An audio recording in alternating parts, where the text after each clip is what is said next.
حج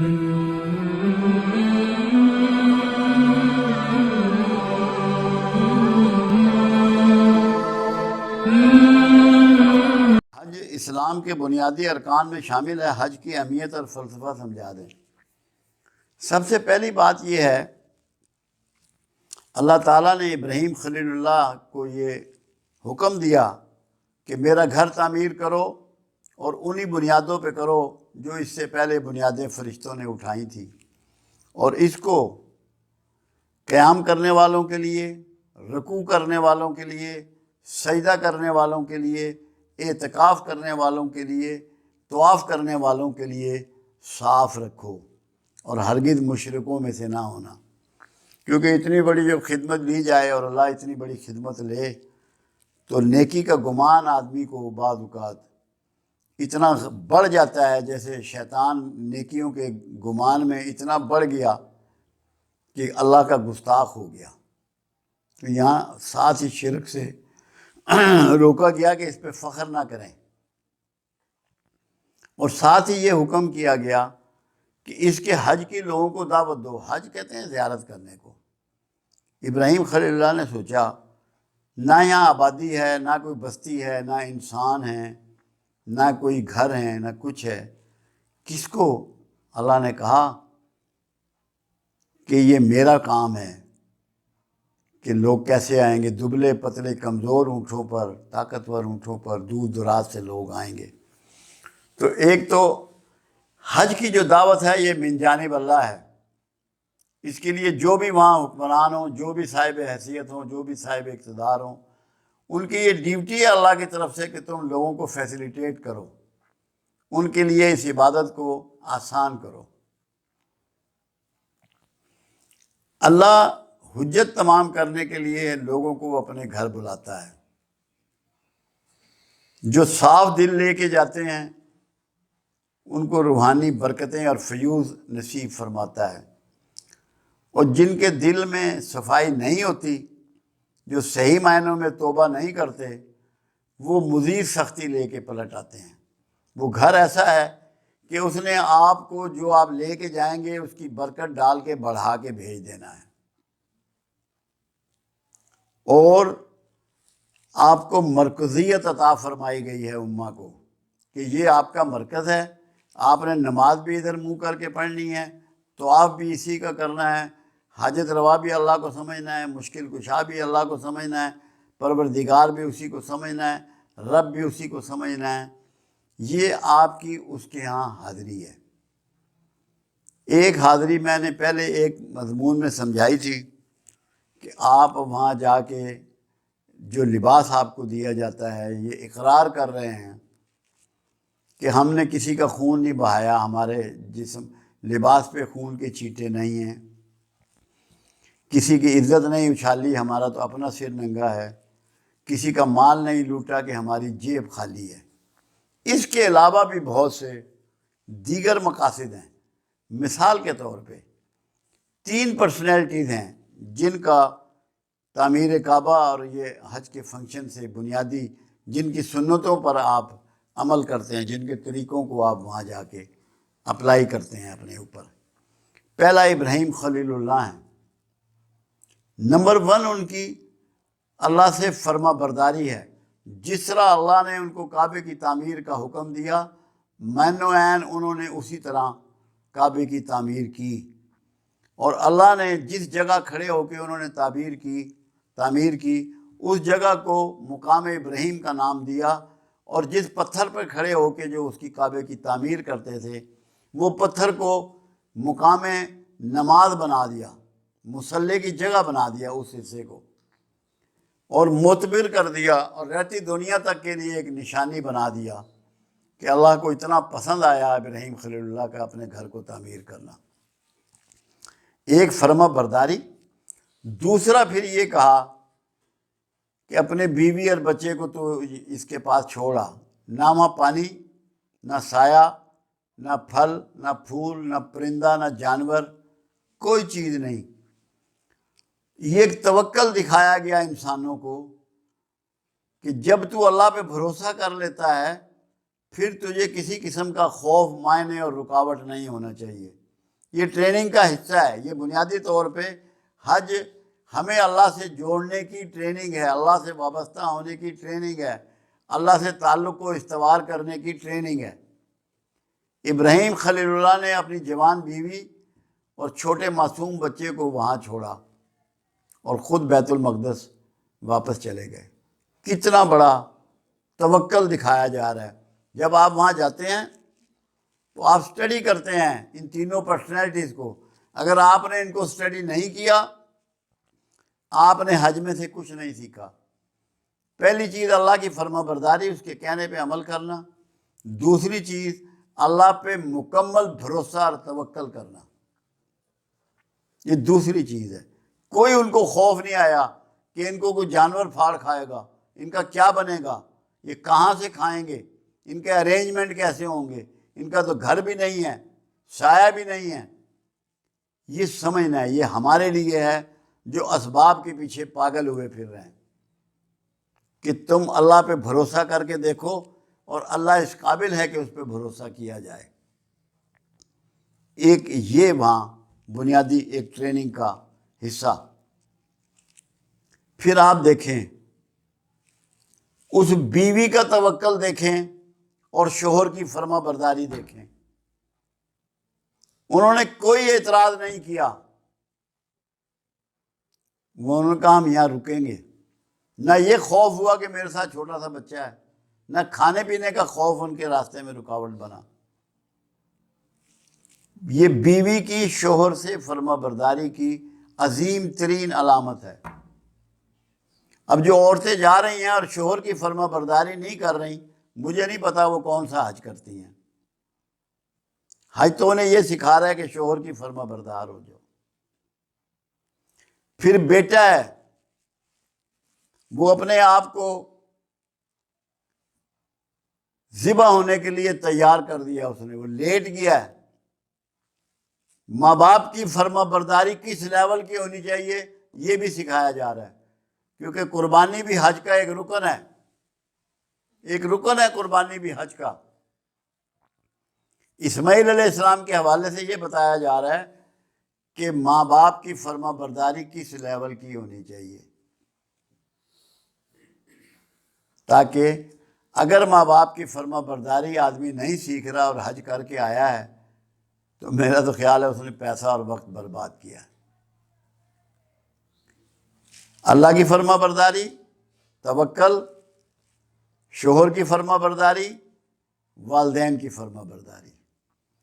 پھر ماں کی اپنی اولاد کے لیے مامتا اور محنت جس طریقے سے پانی کے لیے تڑپ رہی ہیں اور کوشش کر رہی ہیں، اللہ کو اتنا پسند آیا کہ اس صحیح کو، صفا و مروہ کی صحیح کو اللہ نے آپ کے عمرے اور حج کا رکن بنا دیا، عمرے اور حج کا رکن بنا دیا۔ پھر ایک بات اور سمجھا دی کہ ماں نے کتنی محنت کی اپنی اولاد کے لیے۔ اللہ نے یہ بھی سمجھا دیا حج پہ کہ میں کسی کی محنت رائے گاں نہیں کرتا۔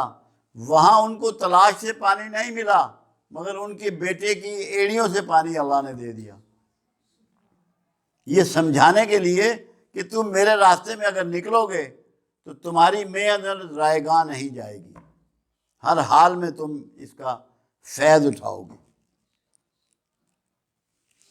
پھر لگن اور محبت اور محنت، تین چیزیں حاجرہ علیہ السلام نے کر کے دکھائیں۔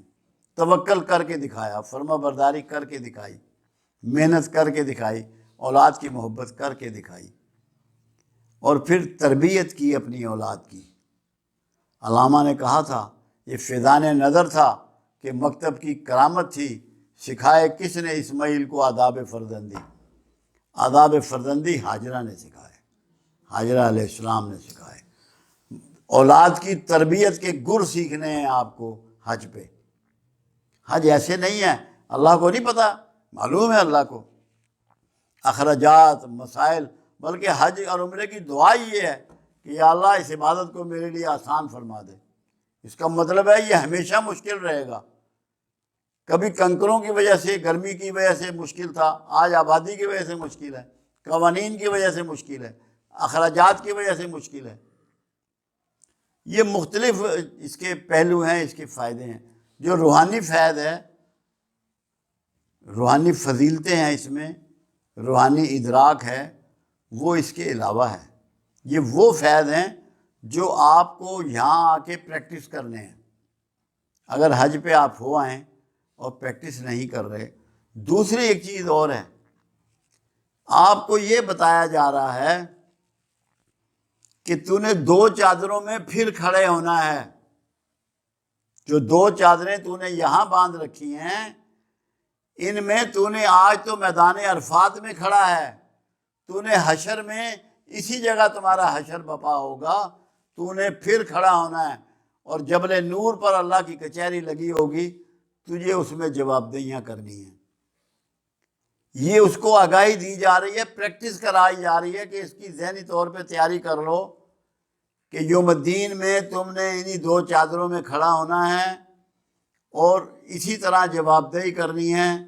آج تو تمہیں اللہ بظاہر نظر نہیں آ رہا، اس وقت اللہ آپ کو سامنے نظر آئے گا، آپ سے پوچھا جائے گا، آپ کی پوری طرح چھان پھٹک کی جائے گی۔ یہ اس کی تیاری ہے، اور یہ بتایا جا رہا ہے کہ اس پیشی میں تفریق نہیں ہوگی، سبھی ایک سائز کے ہوں گے، ایک قد کے ہوں گے، ایک لباس میں ہوں گے، تاکہ اگر تیرے اندر کوئی تفریق ہے تو حج میں آنے کا مطلب ہے کہ تفریق نکال دے۔ عرفات میں شاہ و گدا، بڑی ذاتوں والے اور چھوٹی ذاتوں والے، کسی کی کوئی تفریق نہیں ہوتی۔ یہ تفریق اگر کوئی حج کر کے آئے اور تفریق ذہن میں رکھے تو سمجھ لے کہ اس نے حج پرفارم نہیں کیا۔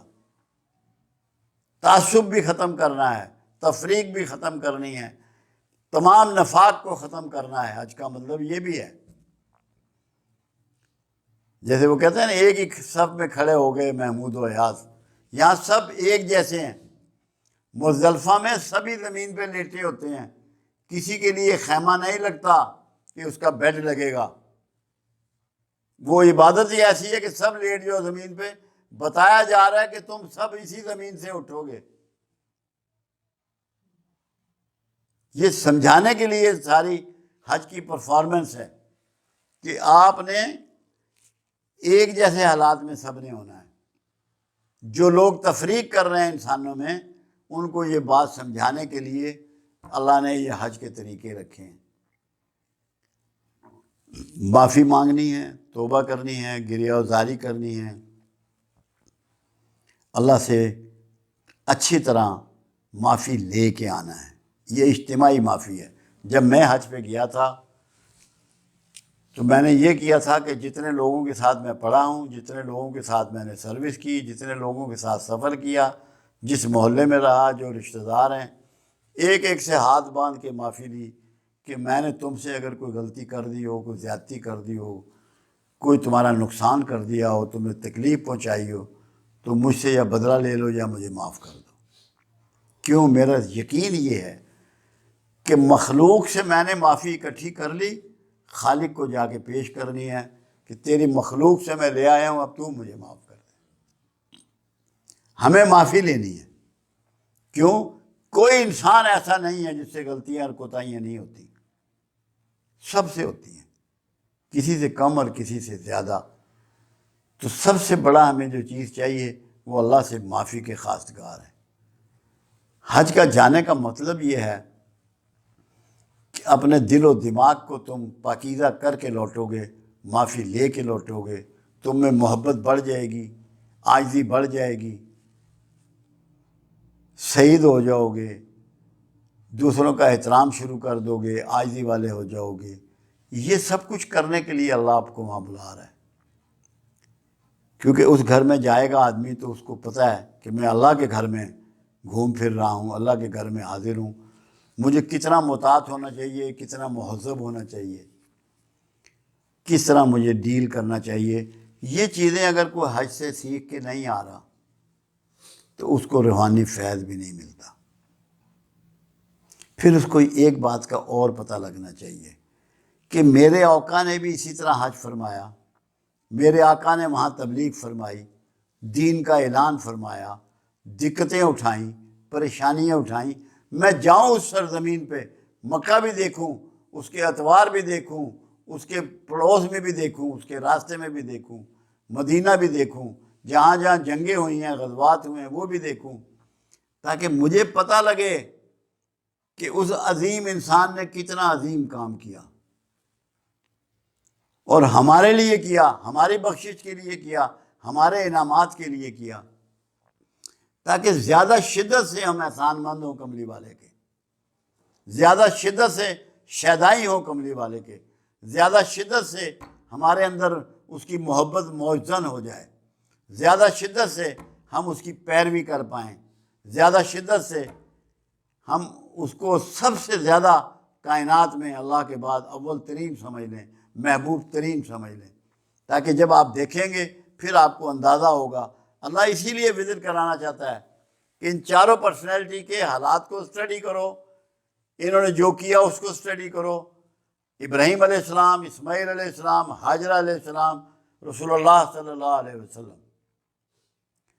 اگر یہ آپ نے اسٹڈی نہیں کیا، یہ آپ نے چیزیں نہیں سمجھی جو میں آپ کو بیان کر رہا ہوں، تو وقت اور پیسے اور اپنی انرجی آپ نے برباد کی۔